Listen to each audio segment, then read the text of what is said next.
और हल्द्वानी में शुक्रवार को राष्ट्रीय खेलों का समापन कार्यक्रम होगा, जिसमें देश के गृह मंत्री अमित शाह मुख्य अतिथि के तौर पर शामिल होंगे। हल्द्वानी के इंटरनेशनल स्टेडियम में इस कार्यक्रम की भव्य तैयारी तो है ही, साथ ही गृह मंत्री अमित शाह के स्वागत का भी खास प्लान है। शाह हल्द्वानी के आर्मी हेलीपैड में उतरेंगे और यहां से रूट के जरिए काठगोदाम होते हुए गोलापार के इंटरनेशनल स्टेडियम पहुंचेंगे। शाह जहां से भी गुजरेंगे वहां बीजेपी कार्यकर्ता, आम लोग और स्वयं सहायता से जुड़े महिलाएं शाह का रंगारंग स्वागत करेंगी।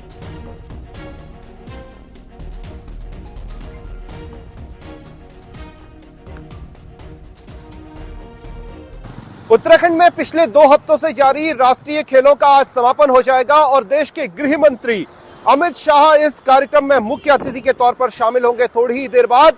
और मैं इस समय हल्द्वानी में ही मौजूद हूं और हल्द्वानी का एक काठगोदाम इलाका है जिसे बेहद सुंदर तरीके से सजाया गया है।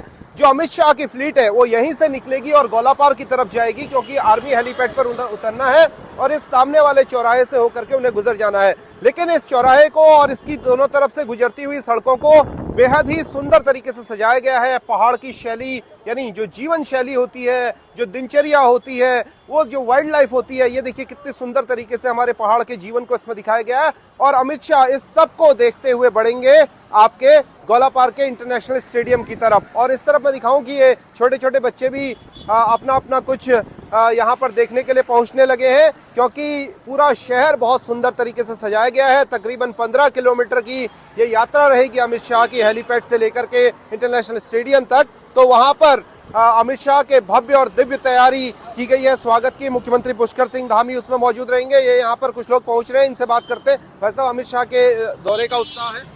सर बिल्कुल, हमें बहुत उत्साह है और हमारे देश में आज ये राज्य में ये इतना बड़ा प्रोग्राम है, इसलिए हमें बहुत उत्साह है और पब्लिक को भी उत्साह देखा जा रहा है। यहाँ से पूरा यहाँ से इतना बढ़िया बना दिया, हमारा उत्तराखंड में प्रवेश द्वार बहुत बढ़िया बना दिया। तो ये पूरी तरीके से सजा दिया गया है। और इस तरफ मैं एक आपको विजुअल दिखा दूं, ये इस तरीके के स्टेजेस बनाए गए हैं। तो इन स्टेजों के जरिए जहां पर सांस्कृतिक कार्यक्रम होंगे, संस्कृति के रंग दिखेंगे, तो ये सब यहाँ पर थोड़ी देर बाद जो है जो संस्कृति कर्मी है, जो रंग कर्मी है, वो यहाँ पर पहुंच जाएंगे और छोलिया नृत्य इन स्टेजेस में होगा। तो इस तरीके के सुंदर पोस्टर यहाँ पर बनाए गए हैं। तो ऐसा एक स्टेज नहीं बनाया गया है, ऐसे तकरीबन 50 स्टेज बनाए गए हैं 15 किलोमीटर के दायरे में। और कुल मिलाकर के इस कार्यक्रम का जो समापन है, जो 38वें राष्ट्रीय खेलों का समापन है, वो अपनी तरफ से बिल्कुल भव्य और दिव्य करने की तैयारी जो है वो सरकार की तरफ से की गई है। और क्योंकि 38वें खेलों की अब जो इसके बाद जो यानी 39वां जो हमारा राष्ट्रीय खेल होगा वो मेघालय में होगा, तो यहीं से मेघालय के मुख्यमंत्री के हाथ में गृह मंत्री अमित शाह अगली बैटन भी पकड़ाएंगे। शैलेंद्र नेगी, न्यूज़ 18, हल्द्वानी।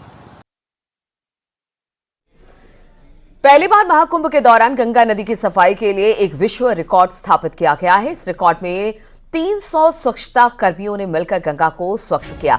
ये पहल महाकुंभ के दौरान नदी की सफाई में एक महत्वपूर्ण कदम साबित हुई है और इसका उद्देश्य गंगा के जल को प्रदूषण से मुक्त करना है। इस प्रयास में न केवल धार्मिक स्थल की स्वच्छता को बढ़ावा मिला, बल्कि पर्यावरण संरक्षण के प्रति लोगों को एक मजबूत संदेश भी दिया गया है।